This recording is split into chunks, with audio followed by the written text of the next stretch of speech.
La chasse à l'homme est terminée, l'assassin présumé de Charlie Kirk a été arrêté. Il s'agit de Tyler Robinson, 22 ans. C'est un proche de sa famille qui l'aurait dénoncé aux autorités. En effet, Tyler aurait reconnu ou au moins laissé entendre qu'il était responsable de la mort de Charlie.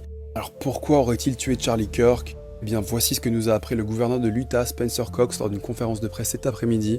Alors, le FBI vient de confirmer que le suspect qui a tiré sur Charlie Kirk et qui l'a tué a été arrêté et détenu actuellement, donc ça vient de tomber. Le responsable de la mort de Charlie Kirk a été arrêté. Permettez-moi d'être sceptique sur les informations qu'on nous a données là. À mon sens, il y a de gros problèmes. Je vais partager mon avis plus tard. Là maintenant, je énonce les faits. Alors, l'annonce que le responsable a été arrêté a été faite par le président américain Donald Trump. Il a dit, je cite, « Je pense qu'on peut dire qu'on l'a quasiment attrapé ». Il a déclaré ça hier matin, vendredi matin à New York, depuis le plateau de Fox and Friends. Et il a fait comprendre que l'assassin là est désormais entre les mains des autorités. Selon lui, c'est en fait une personne très proche qui a dénoncé le criminel. Que sait-on de Tyler Robinson, le tueur présumé de Charlie Kirk, arrêté par la police ce vendredi? Tyler Robinson est âgé de 22 ans, il est originaire de l'Utah, il a été arrêté près du parc de Zion, à environ 400 km du lieu du crime. Les autorités pensent que Tyler Robinson a agi seul. Selon les autorités, Tyler Robinson s'était récemment politisé et avait montré de l'hostilité envers Charlie Kirk. Il aurait mentionné Charlie Kirk lors d'un dîner de famille, affirmant que, je cite, « Kirk est plein de haine et répand la haine ». Un peu moins de 2 jours après le meurtre du militant conservateur américain, Tyler Robinson, c'est son nom, a été arrêté chez lui. Arnaud Touche, comment les autorités ont pu retrouver sa trace? Tout à l'heure, le gouverneur de l'Utah a d'ailleurs commencé sa conférence de presse par ces mots. We got him. On l'a eu, dit Spencer Cox, visiblement ému et soulagé. Puis il explique comment le jeune homme de 22 ans a été repéré. Et le gouverneur a ajouté que Tyler Robinson était devenu plus politisé ces dernières années et qu'il n'aimait pas les positions de Charlie Kirk. Il a également parlé de l'arme qu'il a utilisée. Je note quand même une chose. C'est également Donald Trump qui a révélé en premier la mort de son ami Charlie Kirk, dont la vie s'est arrêtée suite d'une balle à la gorge, mercredi, sur le campus de l'université de Utah Valley. Vendredi matin, lors d'une conférence de presse, les autorités ont confirmé que l'homme a été arrêté et que c'est Tyler Robinson, âgé de 22 ans. Le gouverneur de l'Utah, Spencer Cox, a expliqué que c'est un membre de la famille de Robinson qui a confié ses aveux à un proche, lequel a ensuite contacté le bureau du shérif du comté de Washington. Certains parlent de son père, que Robinson a dit à son père et son père a dit à quelqu'un et le quelqu'un là a dit à la police. Ils nous font comprendre que les images de vidéosurveillance montrent le suspect qui arrive à l'université au volant d'une Dodge Challenger grise à 8h29 le matin de l'attaque. C'est ce qu'a précisé Cox. Il a aussi indiqué que les enquêteurs ont interrogé un membre de la famille qui a raconté que Robinson s'était radicalisé politiquement ces dernières années. D'après ce témoignage, lors d'un dîner peu avant le 10 septembre, Robinson avait mentionné la venue de Charlie Kirk à l'UVU. Les enquêteurs ont également interrogé un colocataire qui leur a montré les messages venant d'un contre nommé Tyler sur l'application Discord. Et dans ces échanges, Robinson parlait d'aller récupérer un fusil dans une cache et précisait que l'arme avait été laissée dans un buisson et cachée sous une serviette. Plus je raconte ce truc, moins j'y crois moi-même. Jeudi donc, le FBI a confirmé avoir retrouvé le fusil qui avait été utilisé, un Mauser 30-06. Précisément à verrou importé, et c'était dissimulé dans une zone boisée et enveloppé dans une serviette. Cox a expliqué aussi aux journalistes que les enquêteurs avaient découvert des inscriptions gravées sur les douilles retrouvées avec l'arme. Un fusil équipé d'une lunette de visée. Et parmi les gravures, on pouvait lire « Hey fasciste, attrape ça ». « Bella Ciao » ou encore « Si tu lis ça, tu es gay, lol ». Bella Ciao, parce qu'il fallait vraiment qu'il nous convainque, signifie « Au revoir ma belle » en italien. C'est aussi le titre d'un chant devenu célèbre pour avoir été repris par les résistants italiens contre l'occupation nazie. Vous avez très probablement entendu ça ces dernières années avec la popularisation de la série La Casa de Papel. Oh bella ciao, bella ciao, bella. Voilà, vous connaissez la chanson. Donc c'est un signe contestataire et c'était gravé sur la balle. Le gouverneur de l'Utah a ajouté qu'il n'avait pas connaissance d'autres arrestations liées à cette affaire. Non, en dehors de ça, il ne sait pas s'il y a autre chose. Il n'a pas dit qu'il n'y a pas. Il a dit qu'il n'a pas connaissance. De son côté, le shérif du comté de l'Utah, Mike Smith, a parlé d'une enquête vaste, complexe et menée à une vitesse incroyable, soulignant qu'elle avait été particulièrement éprouvante. Et moi, c'est même la partie là qui me choque. Le directeur du FBI, Kash Patel, a déclaré que la scène du crime était étendue, mais qu'elle avait pu être traitée rapidement et que des preuves médico-légales avaient été collectées. L'arrestation est intervenue en moins de 24 heures après la diffusion par le FBI de photos floues montrant un suspect potentiel recherché dans le cadre de la fusillade. Donc, le FBI était impliqué. Ça veut dire que c'était une affaire à haut niveau politique. Les enquêteurs avaient demandé l'aide au public pour l'identifier. L'individu portait des lunettes de soleil, des chaussures couvertes et un haut noir à manches longues, distinctif, décoré du drapeau américain et d'un aigle. Aux États-Unis, oui, bien sûr, c'est très distinctif. Vraiment, ça se voit. Alors, là, je viens de vous énoncer les faits. Maintenant, ce que je pense de tout ça. Le premier point qui me fait m'interroger, c'est la rapidité avec laquelle cette enquête a été résolue. En moins de 24 heures, le FBI annonce déjà avoir identifié le suspect, retrouvé son arme, rassemblé des aveux indirects de proches et même des preuves gravées sur les douilles. Même gravées sur les douilles, ils ont eu les preuves de ça. Donc ça veut dire que le gars a pris le temps de graver sur les douilles les preuves. Ce n'est pas un peu gros là? Une telle efficacité, c'est rare, hein? Surtout dans un contexte aussi grave. Un assassinat politique en plein campus devant des milliers de témoins. Habituellement, ce genre d'affaires demande des semaines d'analyse balistique, de recoupement et d'investigation pour éviter toute erreur. Parce que c'est quand même chaud quand vous dites que c'est un jeune homme de 22 ans. Vous ne trouvez pas que c'est un peu facile? Je trouve que dans ce cas, le scénario semble cousu de fil blanc, littéralement, presque trop parfait. Comme si c'était une pièce de puzzle qui avait été posée là d'avance. On nous dit que le suspect aurait avoué son crime à un proche, qu'il aurait immédiatement dénoncé. Mais un tel scénario est hautement improbable. Lorsqu'une personne commet un acte aussi grave, un meurtre politique, en plein jour, devant des milliers de témoins, son premier réflexe n'est pas de courir aller parler à sa famille. La psychologie criminelle montre que les auteurs d'actes violents entrent souvent dans un état de sidération. C'est-à-dire une sorte de brouillard mental où ils cherchent surtout à fuir, à se cacher ou alors à nier intérieurement ce qu'ils viennent de faire. On ne parle pas d'une personne entraînée. Non, c'est pas... Là, on n'a pas dénoncé une personne entraînée, un militaire, un ancien militaire, bref, quelqu'un qui aurait été entraîné d'une manière ou d'une autre. On parle d'un jeune homme en pleine puberté. Vous n'allez pas me dire que 22 ans, ce n'est pas la puberté. Bon, on parle d'un jeune homme qui n'a pas encore la barbe sur le menton. On parle d'un jeune homme qui, en temps normal, vient à peine de commencer l'université. Vous pensez que tirer sur quelqu'un et surtout éliminer une personnalité publique politique aussi influente, c'est un geste banal? Ce n'est pas un geste banal. Hein. Même pour un individu radicalisé, il y a une énorme charge émotionnelle et psychologique. Le stress avant l'acte, l'adrénaline pendant l'acte et le contre-coup brutal, très brutal après. Sauf si on nous dit que ce n'était pas sa première élimination. Là encore, on peut dire qu'il a eu le temps de s'entraîner. Mais si c'était la première, non. D'ailleurs, on ne fait pas son premier geste aussi gros. C'est trop. C'était trop bien planifié. En fait, dans la conclusion de cette affaire, on essaie de nous montrer que éliminer ces gars-là, c'est facile. Ce n'est pas vrai. Éliminer ces gars-là, c'est dur. Si c'était possible de les éliminer aussi facilement, beaucoup d'entre eux là ne seraient plus en vie. Les Obama, je ne sais pas, les Bill Gates, même certains influenceurs trop connus qui se sont fait un certain nombre d'ennemis là. C'est-à-dire, les gars s'y pensent même que quoi, quand ça vient comme ça du jour au lendemain, quelqu'un peut se lever et les atteindre aussi facilement. Jeune homme de 22 ans, sans expérience. Est-ce que ça sort d'où? C'est pas facile de les avoir. Et donc, qu'ils arrêtent un peu d'essayer de nous faire croire tout et n'importe quoi. Dans la majorité des cas, il faut des jours pour que l'auteur d'actes de ce genre réalise même pleinement la gravité de son geste. Et même jusque-là, il est fréquent que le cerveau adopte un mécanisme de défense, c'est-à-dire la rationalisation. En gros, j'avais raison de le faire, donc ça va.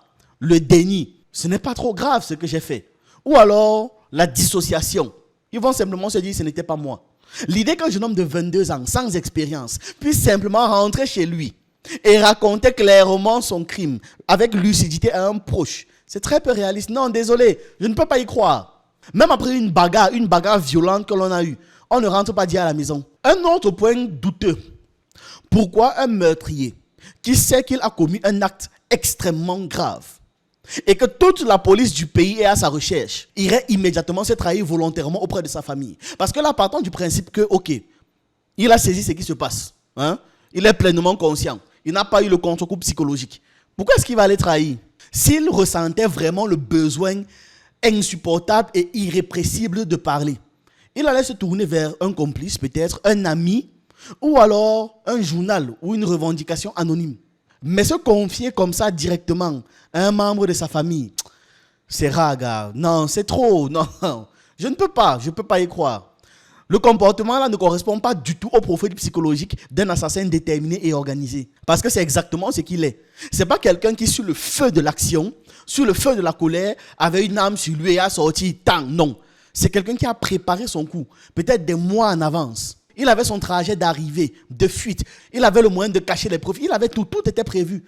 Et vous pensez qu'après avoir fait tout ça, il va simplement aller dire « j'ai fait ». Même du côté de la famille, je trouve que la version officielle reste tout aussi suspecte. On nous dit un proche. Comme je dis, il y a plein de théories qui disent que c'est son père. Bref, j'ai vu plein d'infos. Vu que je ne sais pas, je vais dire un proche. Donc, ce proche reçoit les confidences de Robinson, puis va immédiatement transmettre l'information à un ami qui, à son tour, prévient le shérif. Mais réfléchissons. Dans une situation réelle, mettez-vous dans la configuration. La première réaction d'un parent dans ces cas de figure, ce n'est pas courir dénoncer son fils dans l'heure. Normalement, la famille cherche d'abord à comprendre ce qui s'est passé. Essaie de parler avec le fils pour pouvoir vérifier ses propos. Parfois même tente de protéger l'auteur. Même si ce n'est qu'une protection temporaire, par instinct familial. On est d'accord là-dessus. Est-ce qu'on se lève comme ça de beau matin et on dit qu'on va trahir sa famille? Non. Non. La famille même va essayer de convaincre le jeune homme que ce n'est pas lui, que ça ne peut pas être lui. On va dire, gars, on ne te connaît pas comme ça ne peut pas être toi. Oui, on sait que tu n'aimais pas ce type, mais c'est compliqué quand tu viens nous dire que c'est toi. Donc non, ce n'est pas toi, mais tu fais une projection. En fait, tu entraînes dans un délit. Ce qui est sûr, c'est que le premier réflexe, ce n'est pas d'appeler les autorités. Un parent qui balance son enfant aussi vite, sans chercher à vérifier, ou alors à le dissuader, ça ressemble plus à une mise en scène écrite pour rassurer l'opinion publique qu'à un comportement naturel. Si cette histoire était vraie, on devait retrouver chez le suspect la dissociation, c'est-à-dire l'impression d'être à l'extérieur de ce qu'il a fait. Il aurait eu des difficultés à parler clairement. Il aurait été paranoïaque. Il aurait eu peur. Il aurait même eu la terreur d'être suivi, surveillé, arrêté. Il aurait eu normalement un grand sentiment de culpabilité. Et il aurait été terrifié à l'idée de choquer sa famille en avouant son crime. Même parfois quand on se fait arnaquer simplement, donc on est la victime d'une arnaque, on a peur d'en parler aux proches. Combien de fois, si c'est nous qui avons fait un truc aussi violent? Mais dans le cas de ce Robinson, on n'a rien de tout ça. Rien! À la place, on a une confession simple, livrée sur un plateau et immédiatement relayée aux autorités. Voilà, comme ça. Le fait que l'histoire officielle repose sur ce témoignage rapide semble surtout un élément narratif pratique. Non, je suis très clair là-dessus. Ça permet aux autorités de justifier l'arrestation rapide et de donner une preuve humaine et rapidement fermer le dossier. Mais dans la réalité, un témoignage familial aussi direct et aussi immédiat est hautement suspect. D'ailleurs, je pense même que dans certaines affaires, le témoignage familial ne compte pas ou un truc comme ça. Ou alors, si la famille ne le dénonce pas, il ne risque rien. Parce que des lois de protection, bref, laissez-moi un peu check ça, je vous reviens. Ok, j'ai l'info. Dans la plupart des juridictions, un parent ou un conjoint n'est pas obligé de dénoncer un membre de sa famille. Il existe souvent des protections juridiques. Aux États-Unis, il n'y a pas de loi générale qui oblige un parent à dénoncer un enfant, ni un conjoint à dénoncer l'autre, par exemple. Donc, les parents ne sont pas obligés de dénoncer leurs enfants, qu'ils soient mineurs ou adultes, à la police. Mais c'est seulement s'ils aident activement l'enfant à fuir ou alors à cacher les preuves du crime qu'ils peuvent être poursuivis. Donc, protéger passivement, ne rien dire, mais ne rien faire de plus, ce n'est pas puni. C'est protéger activement. L'aider à fuir, lui donner de l'argent, le cacher les preuves de son truc, brûler à sa place, que voilà. On va poursuivre le parent dans ce cas de figure. Donc, ça veut dire que là, techniquement, absolument rien ne justifiait à ce que le proche en question, là, ne dénonce. Rien. Et d'ailleurs, c'est parce qu'ils savent ça quelque part qu'ils ont dit que le proche a appelé un ami à lui et l'ami à lui a appelé la police. Ils sont obligés de faire des contournements scénaristiques de ce genre. Ça me fait trop penser à un scénario construit pour que l'opinion publique accepte la version officielle sans trop se poser de questions. Ne m'en voulez pas de douter d'un témoignage aussi rapide, vraiment. Psychologiquement, une personne qui vient de faire ça n'a pas la lucidité ni la stabilité émotionnelle pour aller se confier calmement à un proche quelques heures après son acte. Normalement, je dis bien normalement, c'est soit le silence, soit la fuite, soit la revendication militante assumée. Mais l'aveu spontané et intime comme ça là, mais l'aveu spontané et intime, livré si vite et qui mène directement à l'arrestation, ça ressemble trop à un truc écrit et arrangé. Oh, ça ressemble beaucoup plus à un récit arrangé qu'à un fait brut. On nous présente un jeune homme de 22 ans, radicalisé, qui aurait prémédité un assassinat contre une personnalité politique publique, puissante et influente. Mais la réalité interne d'un tel acte soulève des doutes. Abattre quelqu'un en public avec le sang-froid suffisant pour pouvoir viser la gorge, ça demande un entraînement et une maîtrise émotionnelle terrible. Ça demande une préparation mentale qui dépasse largement le profil classique d'un étudiant politisé, même s'il est de l'extrême. Même des tireurs confirmés savent que la panique, le bruit de la foule ou la peur de se faire prendre rendent un tel tir extrêmement difficile. Et je répète encore, il ne s'agit pas d'un acte spontané d'une personne qui, sur le coup de la colère, l'a fait. C'était préparé avec 3000 personnes autour. Et le risque que s'il rate Kirk, il peut toucher quelqu'un d'autre. Mais vous, les gens jouent, hein. Parce qu'il y a des gars qui m'ont fait comprendre que non, aux États-Unis, un amateur peut être très fan d'armes et donc il est possible qu'un jeune homme à cet âge sache tirer. Vous confondez savoir tirer sur une cible, un bout de bois ou je ne sais trop quoi, et tirer sur une personne, en plus dans une situation préméditée, entourée d'une foule. Vous pensez que l'affaire est facile, je vous assure. Gars, mes amis, laissez ça, laissez. Un jeune sorti de nulle part, sans expérience militaire ou paramilitaire, qui réussit à exécuter un tir chirurgical au premier coup, ce n'est pas plus une construction médiatique qu'une réalité, ça. Et en plus, c'est vrai, j'ai failli l'oublier, cette affaire me rappelle étrangement la tentative d'assassinat de Donald Trump. C'était aussi un suspect isolé, qui avait été présenté comme un auteur unique. Dans les deux cas, le récit reste simpliste. Un jeune homme très radical, dénoncé par sa propre famille, retrouvé rapidement grâce à des indices grossiers, messages sur Discord, douilles gravées, etc. Les détails qu'ils ont fournis là renforcent encore plus l'impression d'une mise en scène. Les douilles gravées avec des slogans politiques. Bella Ciao, hey fasciste. Gars, c'est pas un peu caricatural? Presque comme si quelqu'un avait voulu donner une dimension militante artificielle à l'affaire. C'est trop gros. Dans la réalité, un assassin motivé par une idéologie n'a pas besoin de laisser de tels clins d'œil. D'autant plus qu'il avait déjà réussi à fuir. Ce n'est pas comme dans l'affaire du milliardaire des assurances, là où le message était pour lui et ses confrères. Là, non. Parce que s'il fallait même revendiquer, il aurait revendiqué au téléphone. En plus, c'est une signature trop voyante. Si on parle d'un gars qui a fait un tel plan, c'est une signature trop voyante. L'élément central est le récit médiatique. Trump lui-même annonce l'arrestation, ce qui donne immédiatement une crédibilité publique à l'histoire. Les médias reprennent ensuite la version officielle sans remettre en question les incohérences. C'est une technique classique en manipulation. Contrôler le récit dès le départ, imposer une version simple, tireur isolé de 22 ans et saturer l'espace médiatique maintenant avant que d'autres versions ne commencent à circuler. L'opinion politique est alors guidée vers une conclusion rapide au détriment d'une véritable enquête. En tout cas, tout ce que je dis ici, ce n'est que mon avis. Vraiment, je ne prétends pas avoir la maîtrise de ce genre de situation. Comme je dis, ce sont mes théories. Je parle, j'explique en fonction de ce que je vois et de ce que j'analyse. Il y a certains qui disent que Kirk n'est même pas mort. Ça les engage. Qu'on a juste voulu le faire disparaître. Un peu comme dans le film Le Soldat de l'hiver avec Nick Fury. Là. Donc, toute cette affaire, c'est un coup monté. Voilà, pour ne pas qu'on le cherche. D'autres disent que les responsables, c'est le camp de Trump. Et d'autres encore disent que le responsable était tellement méticuleux, tellement bien préparé qu'il n'a rien laissé. Et donc, comme ils veulent absolument trouver des trucs, voilà.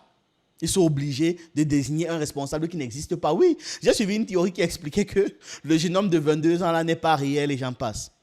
Donc, de mon côté, je souligne juste qu'il y a un certain nombre de trucs que je trouve incohérents. C'est un peu trop grossier à mon avis. Voilà. Je profite maintenant de cette vidéo pour répondre à quelques pics que certains m'ont lancés. Et à cette occasion, je vais demander à un certain nombre de gens de porter leur cerveau. C'est important. Qui vous dit que c'est parce qu'une personne est morte qu'on ne doit pas la juger? Qui vous dit que c'est parce qu'une personne défend des dérives wokistes que ça veut dire que c'est une bonne personne? Je réponds particulièrement là à des gens qui me disaient ou qui essaient de m'expliquer en commentaire que Kirk combattait le wokisme. Et alors? Non, je vous demande, hein. Et alors? Trump combat aussi ça. Ça fait de Trump une bonne personne. Kirk ne combattait pas ça par moralité supérieure, mais parce que c'était un suprémaciste. C'était un conservateur, c'est tout. Est-ce que vous êtes capable de dire le nombre de victimes que ces mots ou que ces actes ont créé indirectement? On ne peut même pas faire les comptes, on ne peut même pas les mesurer, mais il en a certainement fait. Mais vous pensez même qu'on vit dans quoi? Du fait qu'une personne soit morte, ça va, on lui pardonne tout. Je vous pose sérieusement la question, hein. Vous n'êtes pas capable de prendre chez une personne ce qui vous intéresse et laisser le reste? Qui vous dit que, sous prétexte qu'on aime un combat d'une personne, on doit aimer tout ce que la personne fait ou tous ses autres combats? Kirk, par exemple, estimait que les Noirs ne devaient pas être en liberté. Dans quel monde, parce qu'ils combattaient le wokisme, toujours issu de leur civilisation, je vais me mettre à être particulièrement empathique? Mais méfiez-vous, hein. Le cerveau vous sert à quelque chose, à réfléchir en l'occurrence. Si son discours sur les dérives sexuelles et relationnelles occidentales m'intéresse, je prends ça et uniquement ça. Mais je garde quand même à l'esprit qu'il a aussi des discours sur la société, sur la politique, sur l'éducation, sur les rapports de force, sur l'économie et j'en passe, avec lesquels je ne suis pas d'accord.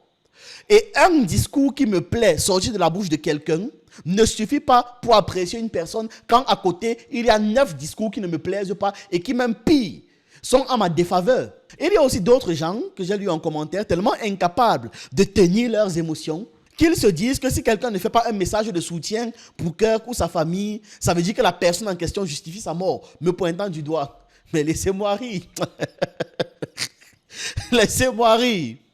Dans ma vidéo, je ne donne aucun avis sur sa mort, hein. Je donne une nuance sur sa nécrologie et sur le fait qu'on veut nous le présenter comme un ange. Ça n'en était pas un. Il y a un discours que je vois plein de gens tenir par rapport à la mort de Charlie Kirk que je ne comprends pas du tout. Premièrement, cette personne est morte sur ses croyances. C'est-à-dire qu'il pensait sincèrement, et il l'avait dit vocalement, que les morts collatéraux, genre les dommages collatéraux du port d'armes, c'était une nécessité et que pour lui, ça en valait la peine de garder et de ne pas réguler le port d'armes aux États-Unis. C'est-à-dire que vraiment, littéralement, sa mort, pour lui, elle n'est pas si condamnable que ça, ou en tout cas, elle est condamnable, mais elle ne mérite pas du tout de venir remettre en cause le système qui a permis qu'on le tue. Deuxièmement, il ne croyait pas en l'empathie. Il disait que c'était quelque chose de construit par les woke qui avait détruit les sociétés. Il n'aurait pas été empathique de vous qui meurt. Troisièmement, c'était un fervent défenseur des assassinats ciblés, soit comment il est mort. C'est-à-dire qu'il tweetait et que vocalement, il a plusieurs fois apporté son soutien aux assassinats ciblés menés par l'État colon sur différentes têtes dans pays musulmans qui, en plus de ça, menaient à la mort de civils, même si les personnes tuées en question, c'était des civils aussi. Voilà. Il était pro-assassinat ciblé sans tribunal. Le seul tribunal, c'était l'État colon qui n'a aucune légitimité de droit. Et ensuite, moi, c'est même pas tout ça qui me retient, au-delà du fait qu'il avait également dit que l'avortement, c'était un plus grand génocide que la Shoah, que pour lui, tous les musulmans, c'est des arriérés, qu'il faut éradiquer l'islam, et donc par la même occasion, les musulmans. C'est que vous dites... Il y a plein de gens qui disent, oui, en mode, c'est juste ses opinions politiques, c'était pas un politicien non plus, donc en mode, c'était pas violent. Genre en mode, comme si lui, l'acte qu'il avait tué, c'était une violence, et que lui, avant ça, les dizaines d'années où il a milité, on le rappelle, c'est le plus grand militant conservateur des États-Unis, vraiment, le diable, lui et Shapiro. Et vous dites théorique, mais les idéologies théoriques politiques, c'est ce qui mène à leur pratique. Voilà, genre c'est comme si à l'époque tu dis oui d'accord c'est un nazi mais lui c'est pas Hitler non plus, juste il le pense. Hitler a pu mettre en pratique parce qu'il a eu un soutien théorique qui soutenait, théoriquement il a théorisé ce qu'il voulait faire, les gens ont soutenu théoriquement ce qui a mené à la pratique. Kirk a milité, mais milité comme on a... Franchement, je sais même pas qui a autant milité pour lui, pour les conservateurs, pour le fait qu'on puisse déporter et traiter comme des animaux les immigrés. Kirk a été, on lui a rendu ses condoléances, Netanyahou. C'est comme si... Le plus grand terroriste est venu lui rendre ses condoléances et a dit qu'il y a 2 semaines, il lui a parlé pour lui dire de venir lui rendre visite en Israël, dans les terres occupées colonisées. Kirk était un militant au sein de son parti conservateur qui refusait même l'État partagé, qui n'est même pas une solution, parce que c'est un État palestinien, qui refusait l'État de solution et qui était pour l'extermination et la déportation des Palestiniens. Cette théorisation d'idéologie, elle mène à de la violence. Il est responsable de la violence que les gens subissent par le soutien de la théorie qui amène à la pratique. La théorie, c'est de la pratique. Et ensuite, ce qui me fait rire, c'est qu'il y a des gens de droite qui sont en mode, ça veut dire quoi? Ça veut dire que si on vote pas à gauche en France... Mais vous l'échiquier politique, vous le comprenez pas. Hein. Si vous pensez que Kirk, il peut se placer dans l'échiquier politique droite-gauche, même Marine Le Pen, il se place pas. Hein. Kirk, peut-être Zemmour, je sais même pas. Mais Kirk, il aurait dit que Marine Le Pen, elle est pas assez extrême pour lui. Voilà. Ensuite, là, on parle pas de quelqu'un qui a voté. Vous dites genre, en fait, je pense que vous vous rendez pas compte. Et là, je suis pas en train de dire, ouais, c'est justifiable, comment il est mort. Oui, ses enfants, c'est pas traumatisant ce qu'ils ont vu, etc. Vous pouvez très bien être en mode oui, c'est quand même une dinguerie. Mais de là à aller reprocher à des gens qui souffrent depuis des années, des politiques soutenues par cœur, qui souffrent d'oppression, qui voient leur terre décimée, qui voient se faire traiter comme des terroristes, qui voient leur terre sainte de leur religion décimée, leur terre colonisée, j'en passe, venir leur reprocher de ne pas ressentir de l'empathie et même de la joie. Oui, et même de la joie. Et le pire, vous dites quoi? Imaginez si c'était dans le sens inverse. Mais c'est pas l'inverse. L'inverse aurait fait polémique. Imaginez, c'était dans le sens inverse. C'est le sens inverse qui a mené à ça. C'est parce que les personnes comme Kirk se réjouissent ouvertement quand des Noirs, des Arabes, des musulmans, etc. meurent, se font décimer et militent pour ça, que les gens n'arrivent plus à avoir de l'empathie. Quand les personnes comme Kirk se réjouissent parce qu'un Noir, un Latino, un musulman meurt, c'est essentialiste, c'est par rapport à son identité. Personne n'est en mode « Ah bah je m'en fous que Kirk soit mort parce que c'est un homme blanc ». C'est ses opinions politiques qui étaient violentes. Donc c'était de la violence. Il a mené à de la violence physique et j'en passe. Donc, franchement, votre discours là, il est dingue, genre, en mode, vous faites une séparation entre les idéaux politiques théoriques et pratiques. Genre, il y a déjà quelqu'un qui est venu directement faire de la pratique. En mode, il n'y avait pas un livre Mein Kampf avant ça, en mode, la colonisation de l'État palestinien et le sionisme, c'était pas une théorisation d'abord qui s'est mis en pratique par du terrorisme. C'est important de savoir tout ça avant de soutenir ou pas. Sinon, on se retrouve en train de tout mélanger. Sinon, on se retrouve en train de soutenir des personnes qui ne nous auraient pas soutenus dans la même situation. La politesse, c'est la réciprocité. Tout ce que je demande aux gens, c'est d'être très polis. Soyons très, très polis. Et la politesse, c'est simplement traiter les gens comme les gens vous traitent. Si la personne vous salue, saluez la personne. Si la personne vous respecte, respectez la personne. C'est tout. Ouais. Voilà mon message. Soyez polis. Est-ce que vous avez suivi? Traitez les gens comme les gens vous traitent. Voilà. C'est ce que j'avais à partager avec vous dans cette vidéo. Dites-moi ce que vous en pensez donc en commentaire maintenant. J'espère que j'ai clairement répondu à ces agitateurs-là. N'oubliez pas de mettre un like et de vous abonner. Ça aide. Actuellement, je suis Shadowban et on se retrouve une prochaine fois.